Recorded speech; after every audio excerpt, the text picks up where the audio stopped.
Hi there, bell ringers. Welcome to the Bell Ringer Interview with an Expert. I'm education journalist Holly Corby.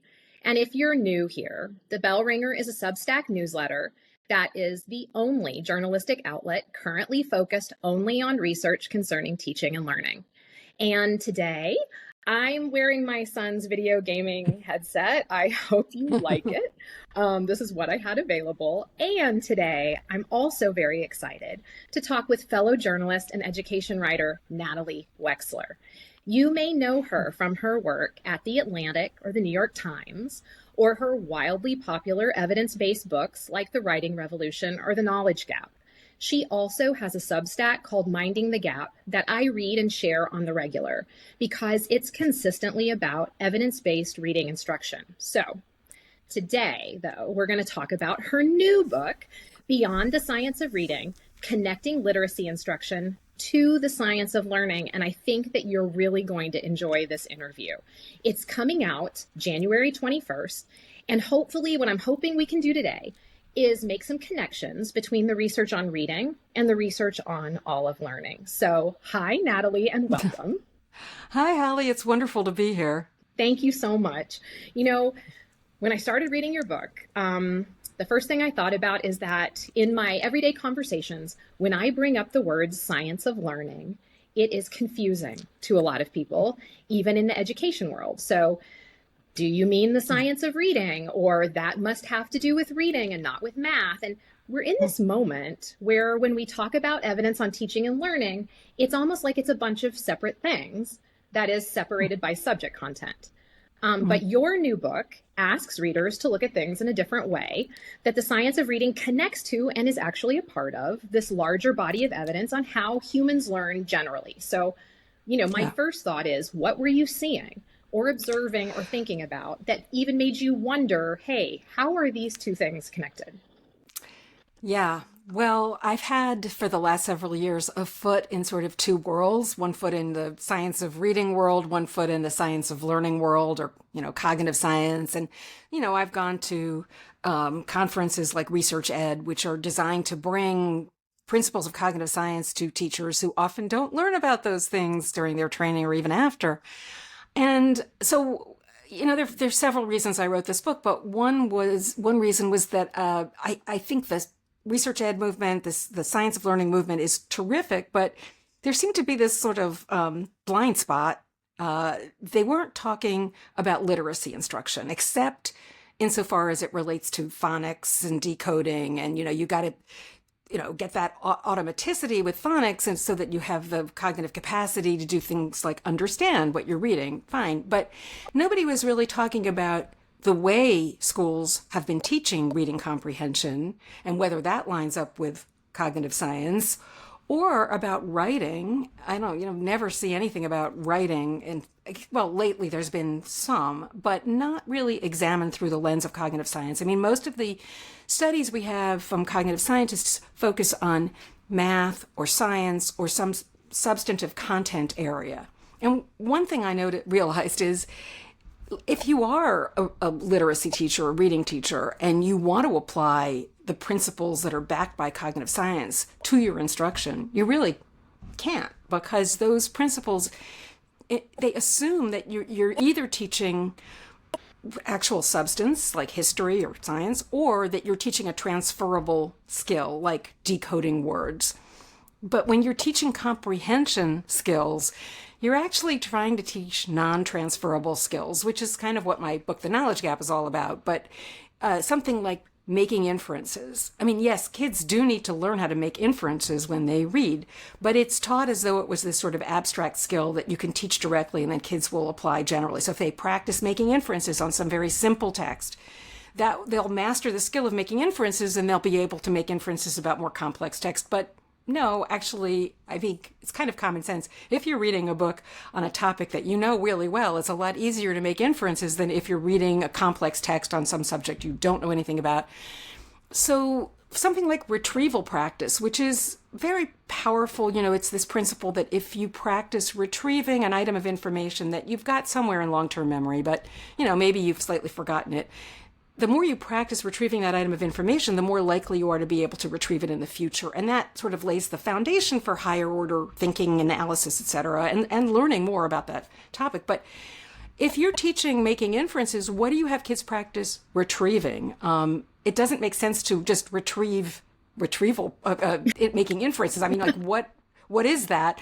And then if you've got 25 kids reading, books on 25 different topics, you're not trying to teach any common content. So you can't have them practice retrieving any common content.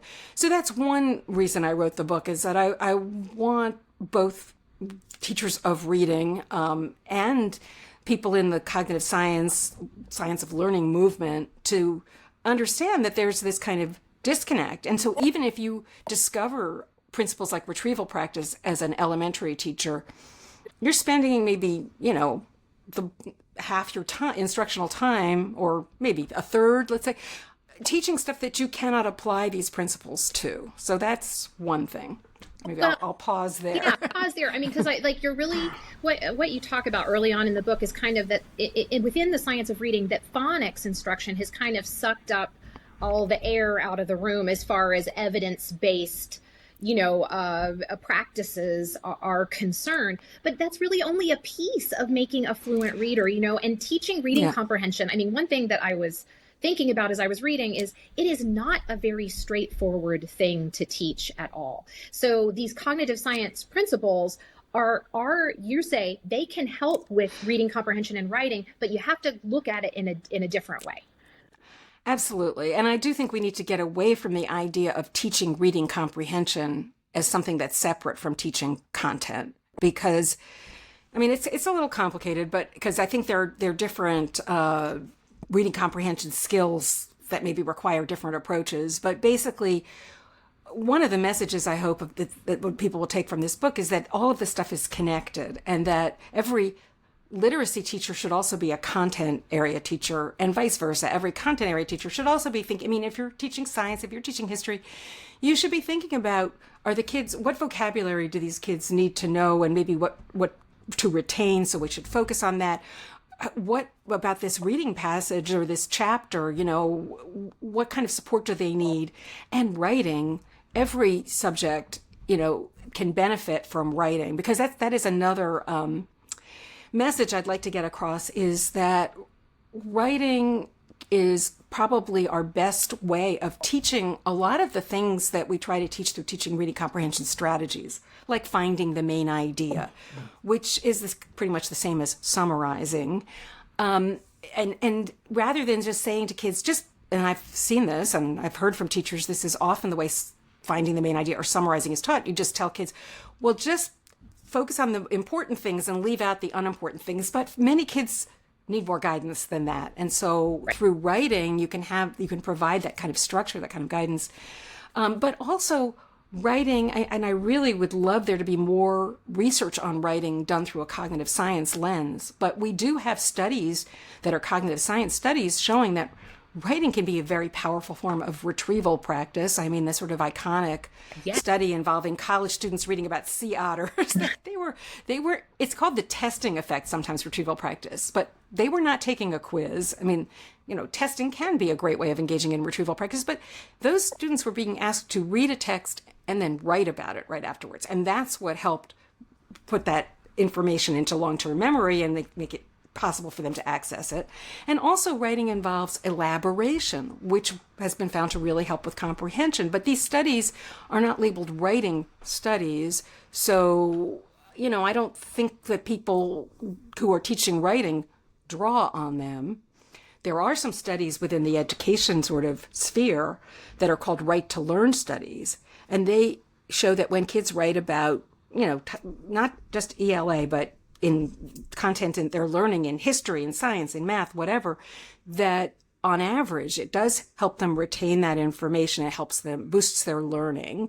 But those studies show kind of a moderate effect as compared to the retrieval practice studies. And also, on quite a few of them, maybe almost a fifth of them, show a negative effect from having kids write about what they are learning. And I would argue that the problem here is writing is really hard. And those studies, it's kind of hard to say what is causing these negative effects where kids are writing and actually learning less. But we also know from cognitive science that writing imposes this incredibly heavy cognitive load, especially if you're an inexperienced writer. So maybe what's happening in these studies, we do have some interesting evidence that this is true, is that kids are being asked to write who are inexperienced writers, and they're cognitively, and they're maybe just being asked to write without any particular support. So they're so cognitively overwhelmed by the task of writing that they don't get those knowledge reinforcing, knowledge deepening benefits from writing. So my message, actually, to boil this down, to, cognitive scientists, please do some research on writing. Yeah, But yeah. for teachers, I would say, if you have a content-rich curriculum, it may not provide all of the support that all of your kids need, especially in writing, but also maybe in just, being explicit enough generally.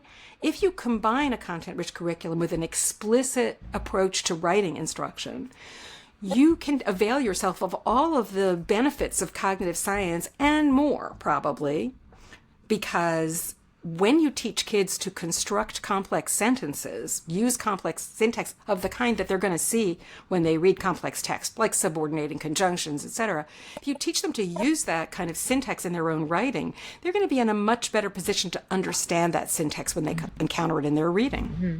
I mean, it's just making me think of, I think, Robert Pondiccio, a friend and fellow education writer, has said that writers know stuff.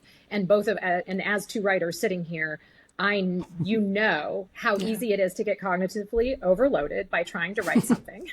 And B, that you really can't write about it fluently until you really know the material well, and the ins and outs. So that is a connection. I have a question about that a little later on, and I want to go into that a little bit more. But your point about teachers is making me think, and you mentioned something I said in your book, like around chapter 3, that U.S. teachers at this moment not only do they not know about this connection you're talking about, they don't know a lot of the general cognitive science principles, cognitive load theory and working memory and retrieval practice, even if they have learned the science of reading, even if they have been trained in letters, they still don't know about those things. So when you were doing research for the book, did you find university programs that are kind of blending the two together, or including cognitive science on memory or practice with the science of reading principles? Well, I did find some, usually not, though, in like literacy or like elementary literacy classes. I did, years ago, I wrote a piece that was published in the American Scholar where I really focused on what Deans for Impact is doing and it's an organization that, is trying to, among other things, get teacher training, teacher prep programs to embrace principles of cognitive science. It's very slow because you don't just tell college professors what to do.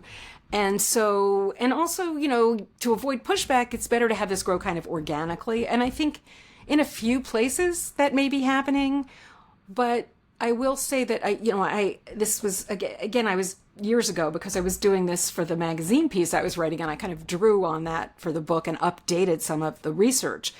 But I sat in on some literacy methods classes that were being done at one of the, I'm not naming it in the book or now, but one of the institutions that had signed up to infuse cognitive science principles, through their teacher prep program, but it was going slowly. And the literacy methods classes that I sat in on showed no evidence of that cognitive science bent. In fact, they were saying things that really contradicted what cognitive science would say. I mean, one professor, for example, who had told me when I talked to her ahead of time before I sat in on the class, and this was virtual because it was during COVID, which was kind of an advantage, so I didn't have to fly across the country to sit in these classrooms.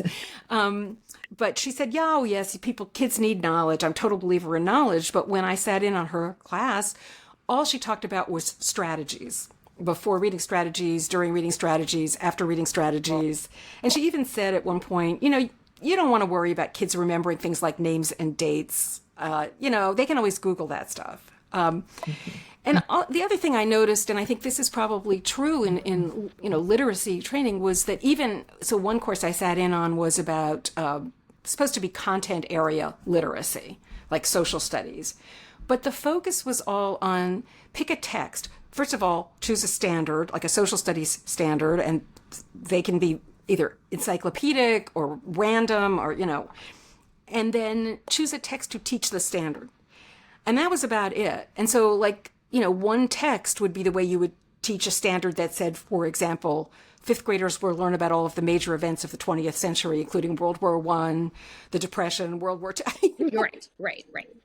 And there was no focus on, should the teacher have knowledge of this? And should you be trying to build kids' knowledge of this, the content here? In fact, there was one book that was being just discussed as a possible, you could use this book on waves to teach about sound waves, ocean waves, all sorts of waves. And one of the students in the class, one of the prospective teachers said, it says here that every wave is different. And I wonder how they know that. And the instructor said, yeah, I wonder how they know that. Well, anyway, let's move on. I mean, it's just right. Okay. Well, so this is my next question, and you have brought it up beautifully, is that teachers if you want to connect the science of learning principles and the science of reading principles, and teaching comprehension is actually really tricky.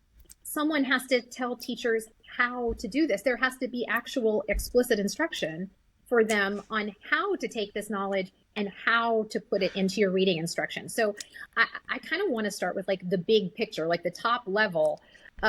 Science of learning cognitive science principles help boost reading comprehension. How do they do that? Well, I mean, first of all, as I said, I think we need to get away from like the idea that we're teaching reading comprehension as separate from content. But so cognitive science principles apply to any learning, right? And so it's not that you're learning about comprehension. It is, you're learning to comprehend whatever the content is. It could be a novel. It could be a historical topic. It could be a science principle. But if kids are reading and then you ask them to write about what they're reading, and I mean, it's not just writing. So you want to have discussions grounded in the content. You want to have kids, first of all, you want to make sure that you have their attention. And so I don't go into that a lot in the book because other people have talked a lot about that. But, you need to have an orderly environment that's got a certain level of order and calm so kids can actually focus on whatever it is you're trying to teach. But then you need to have some substance that you're teaching. And I think reading aloud is a great way to develop both content knowledge and literacy abilities, because we know that basically before kids are proficient readers, before on average age 13, but whenever you become a proficient reader, it is going to be easier to take in information, complex information through listening than through your own reading.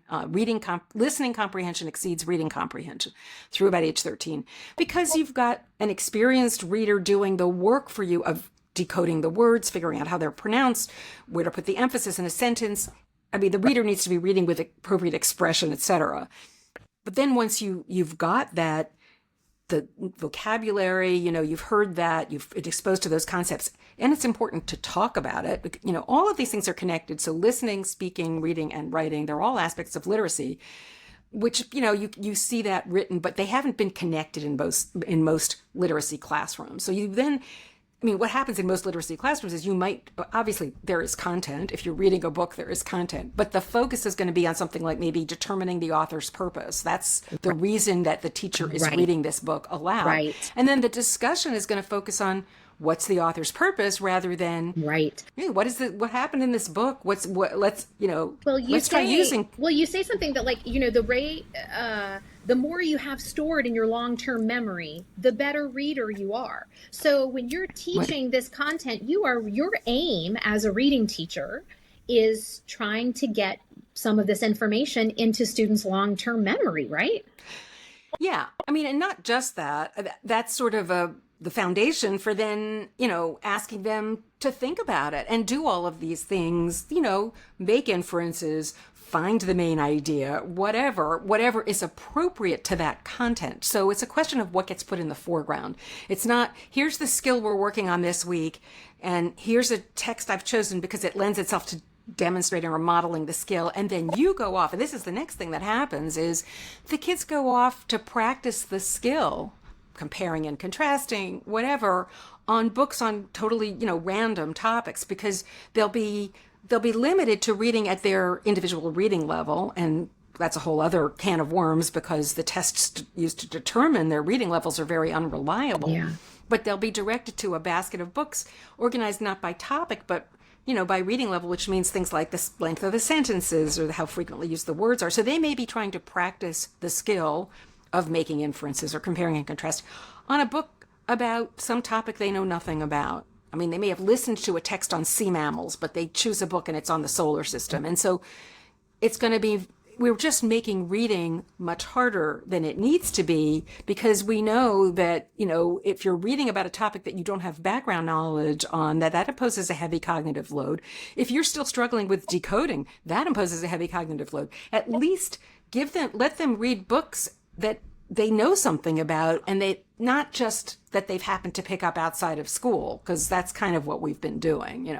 Oh, you know about trucks? Maybe you'd like to read this book about. Well, yeah, choice is nice, it's important, but you're not very unlikely to choose to read about a topic you know anything about. Once you introduce kids to a new topic in an engaging way, they're likely to want to read more about that topic. And I've heard this over and over again from teachers. And so then there's writing. I just want to, don't want to sound like a broken record, but we also have been asking kids to write about things that are not connected to the actual content of the curriculum, maybe personal experience or personal opinion, or maybe prompts about or separate writing curriculum, but really topics that they may not know very much about. And if it's hard to read about a topic you don't know much about, just try, Holly, I know you'll understand this. Yes. Just try writing about a topic you don't know anything about. You really cannot do that. So connecting these aspects of literacy, having students read and write about topics they have acquired knowledge of through first listening to read-alouds and whole class discussions, that's going to help kids read and write at a higher level. And I think that is what cognitive load theory points to. Well, you give this really great example, and I think it's in like chapter 4 about, like the kids are learning about Henry VIII, right? And you give this really great example of how retrieval practice concerning the facts of the history of Henry VIII, concentrating on the content, using retrieval practice to get the kids to remember some of this content, that's going to show up later in deepening their class discussion, deepening their written work. These outcomes that we want to see in kids by doing some things like retrieval practice, getting some of that knowledge into long-term memory, is actually going to help them with these analytical skills, these things we so badly want them to be able to do with what they're reading. Right. And I think, that's a general problem throughout education, is that there's been this idea that, well, let's just, we don't have to waste time on those lower order things like just literal comprehension, right? We just want to, let's go to the analysis and the synthesis. But the whole point of that pyramid, Bloom's taxonomy, is you can't analyze stuff that you don't understand. So you cannot skip those lower level stages. They're crucial. Well, yeah. And I mean, I see it so much like in my own, I've seen it in my kids' education, like what you're saying about like, you can't write about something you don't fully understand, that you don't have some knowledge to draw on. It's impossible. Yeah. And so it makes your writing weaker, and it makes a lot of sense. Right. And these are true. I mean, it's true of all of these skills, really. I mean, critical thinking. It's not just these reading comprehension skills. You cannot think critically about a topic you don't know anything about. And I think we have assumed, I've only taught highly motivated adults, but, I've taught things like English as a second language and writing. But, you assume that people get a point, because nobody, people don't like to raise their hand and say, I don't understand what you're talking about, or they may think you do understand. And you can just assume that students know things that they actually don't. So it's really important to test out, did they get what I thought they get? And a great way to do that is through writing activities. Mm-hmm. Essentially sentence level, well-constructed sentence level writing activities can really uncover misconceptions, misunderstandings before it's too late. And I mean, even just really basic things like I know in a book I was reading about teaching history, a history teacher had been teaching about the American Revolution at the high school level for a week or two, or whatever. And finally, one kid raised his hand and said, "Wait a minute, we're fighting against the British?" So, like, Exactly. Exactly. That describes kids perfectly. Yeah, you've got to make it super, super clear. So one thing I want to pivot just momentarily because you talk a little bit about the science of learning advocates and that they sometimes don't acknowledge that the stuff like retrieval practice and and working memory doesn't is connected to reading comprehension and writing construction, and that it doesn't often work in a typical classroom approach to reading comprehension. And so why is that? Where is that misunderstanding coming from, and what's the disconnect? I can't really be certain about this. I mean, I think it's this general thing you see in the science of reading world too, that the phonics part is just easier to understand. If you're not yourself like a reading teacher, we've been living with the controversy about phonics for 70 years Right. now. So it's familiar. It's kind of more straightforward. And when I try to explain what the knowledge gap is about or whatever to people who are outside the education world, they are very confused by, Right. because I think we all assume, well, schools are teaching, social studies and science and reading. And this whole reading comprehension skills and strategies piece of it is hard for people to wrap their minds around. And this may be true of teachers at the high school level. I mean, I don't think they often understand why their kids don't know some certain things about the world that they assume kids know and that are certainly assumed by the curriculum, like who Thomas Jefferson was or whatever. Right. They don't know that kids aren't not getting this stuff at lower grade levels. Some of them pick it up from their parents, their families outside of school, but a lot of them don't. And I think it's the knowledge gap has had an impact, but I think maybe it's within this sort of literacy world, elementary literacy mostly, maybe some middle school, but math teachers, social studies teachers at the high school level, it may still be unfamiliar to them, and I don't know for sure. I mean, there are some who understand it and are on board. I don't want to sort of overgeneralize here, but I just don't see much discussion of this when I go to these conferences or when I look at what's been written about in the cognitive science world. Well, it's interesting because, in this piece I wrote for the Bell Ringer about working memory, what I found was that a lot of teachers, when I asked them about it, they were using the principle of cognitive load theory. They had never heard that term before. Mm-hmm. And so that they were absolutely doing it. They're like, oh, I didn't know that was a scientist. To me, it is common sense. So there does seem to be a need for some explicit connection making for educators. Yeah.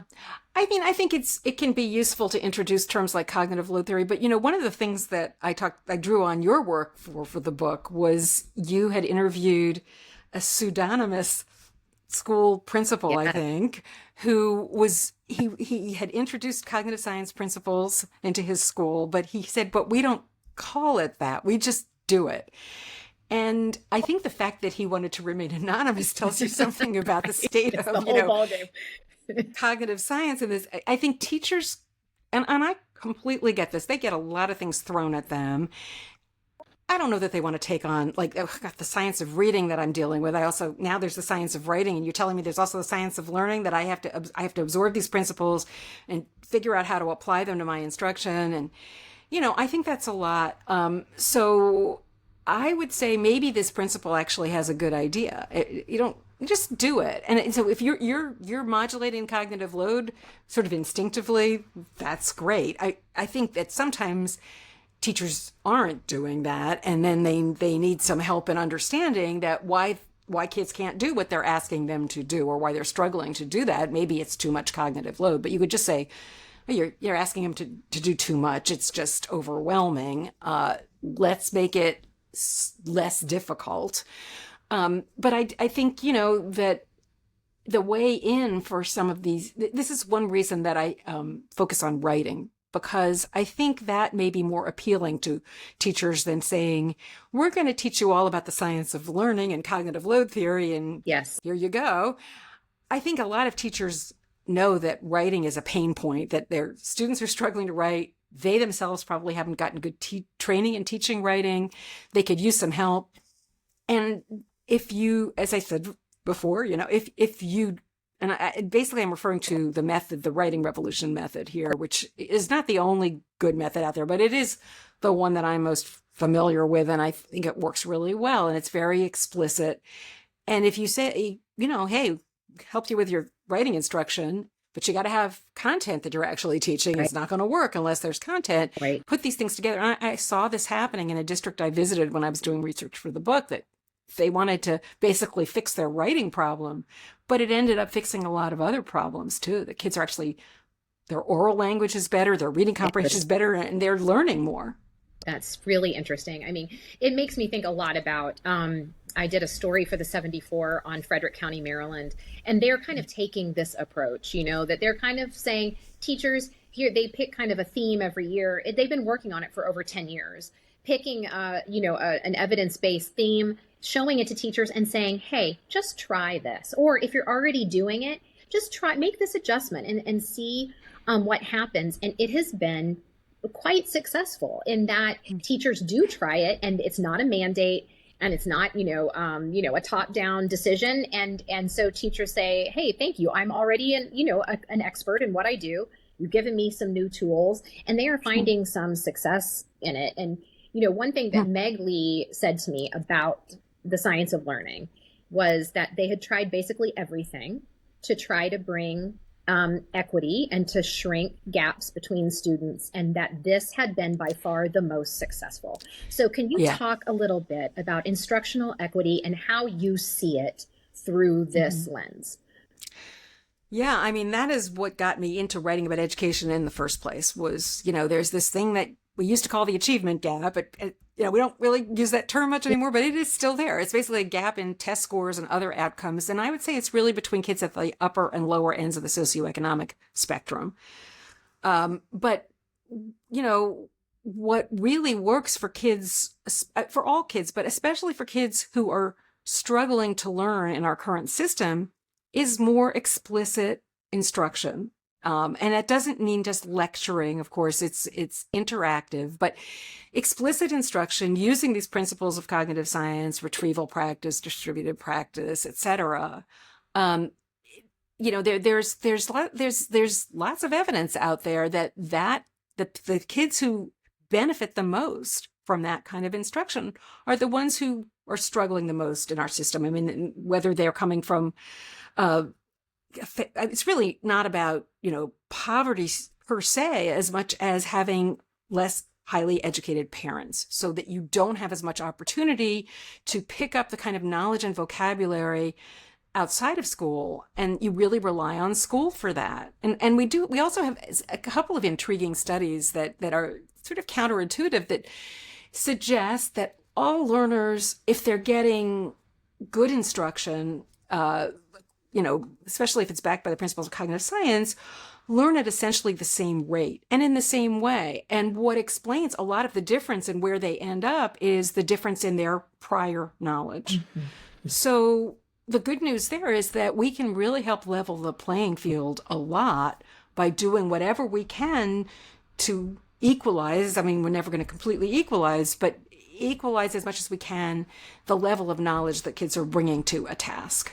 Great. And so what are the obstacles? So for reading teachers and history teachers and science teachers, what are the obstacles to getting these practices to improve reading instructions? What do, school leaders and educators and teacher educators need to think about? Well, I mean, I think, it would really be helpful if we could change teacher prep programs so that they were more receptive to some of these cognitive science principles and applying them to how do we teach reading comprehension? How do we teach writing? I think we're making some progress on the decoding side of things, Right. because that drum has been banged very loudly. I don't think we're making nearly as much progress on the side of how do you teach, how do you approach reading comprehension, Right. how do you approach writing. So teachers are going to have to be learning a lot of this on the job. And I think a huge advantage is if you can identify and implement well a knowledge building elementary curriculum. And probably the best, your best bet for doing that is to adopt a knowledge building literacy curriculum. So because it's really hard to get schools to make more time in the schedule for social studies, Right. for science. There's been so much emphasis on reading and math. And so these knowledge building literacy curricula are kind of a backdoor into introducing social studies topics and science topics in the literacy block, which is on average 2 hours, sometimes more. And so I would recommend that people are interested in what are these curricula, looking at the website of the Knowledge Matters campaign. They're curriculum experts. I'm on the board of the parent organization, but I don't have anything to do with them identifying knowledge building curricula. They have experts that have done that. I would say none of them are perfect. There is no such thing as a perfect curriculum, but they will really help guide teachers in what content. I mean, there's how do you decide what content to teach? Well, they'll help guide that, and they'll help ensure, if it is adopted school-wide, that when kids are acquiring knowledge in a fairly logical order, so that when they get to fourth grade, they will have acquired the knowledge assumed by the fourth grade curriculum in previous grade levels. So that helps with the content, but that not all of those curricula, I'd say most of them, do not provide enough explicit support for writing instruction. So combining those curricula with a method like the writing revolution, which I have seen happen and I know is happening in a lot of places, can really turbocharge that curriculum, can really heighten the effects of it, the benefits of it for students. So that's what I would say, the elementary level. I mean, it gets more difficult at the secondary level when you've got kids who are coming in with gaps, serious gaps in knowledge and skills. And there are things you can do, but it's at that level, definitely. And I think writing is one of the most promising ways to help kids at that level with both literacy and knowledge gaps. But you get a bigger bang for your buck if you start in kindergarten. So this is my last question. Is there a good argument to be made that we should just abolish all these different terms? My husband, who works in marketing, he owns his own business, that he was like, ooh, you all need a rebrand really badly. Like there are two, is there like a dream scenario where we could just refer to the evidence on teaching and learning and it's all connected and we would all know what we're talking about? I wish. I mean, I think your husband's got a good point, and I think a term like the science of reading has, become a problem in itself to some extent, because it's seen as, the definition gets simplified and isolated, and then people start attacking it because has been oversimplified, but I mean, we can't just use evidence, because there's all kinds of evidence, and some evidence is more reliable than other evidence. Right. There's the kind of evidence that has been, what a lot of faculty members at schools of education, the kind of research they've done is more ethnographic, more qualitative, not so quantitative.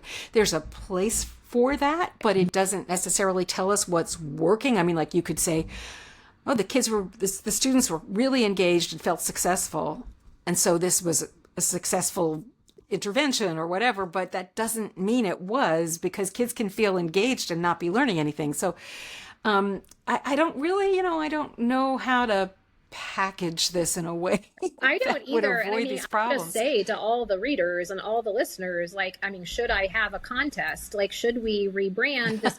Because we, as writers, we want it to be succinct.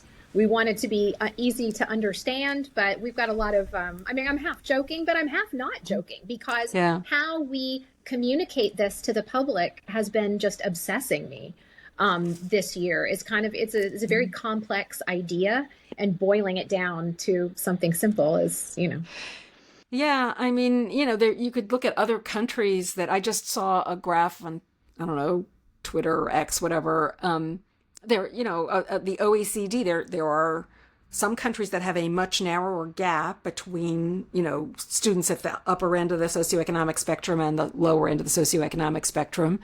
They probably aren't like talking a lot about the science of reading and the science of learning. They are just doing it. But those countries don't have the same kind of heritage that we do, the same kind of philosophy that's been ingrained in so many teachers, so many educators in this country with the best of intentions.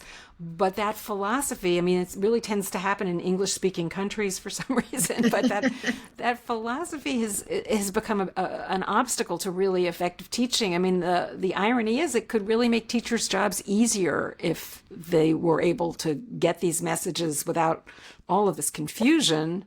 Right. And my hope is that enough teachers will just start doing it, as that principle you quoted mentioned, Yeah. and others will take note. And I think that is the best way for this to spread, is kind of organically. If we can have early adopters who are doing a good job throughout the country, and identify them. I mean, I think that is something that is very frustrating. Is there's no easy way to find. I mean, even this principal you quoted, we don't know his name even. So how are we going to find this school and see what they're doing? Right. So we need people to sort of come out of the closet a bit. Absolutely.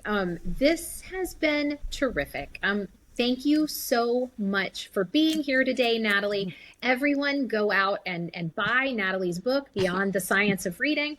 It's published January 21st. And then after the book gets published and we all read it, then we'll have another series of discussions on the Bell Ringer about the ideas in this book, because it's getting me really excited. So thank you so much for being here. Oh, thank you, Holly. This was terrific. Wonderful questions. Great conversation. Thanks. All right. Bye-bye. Bye.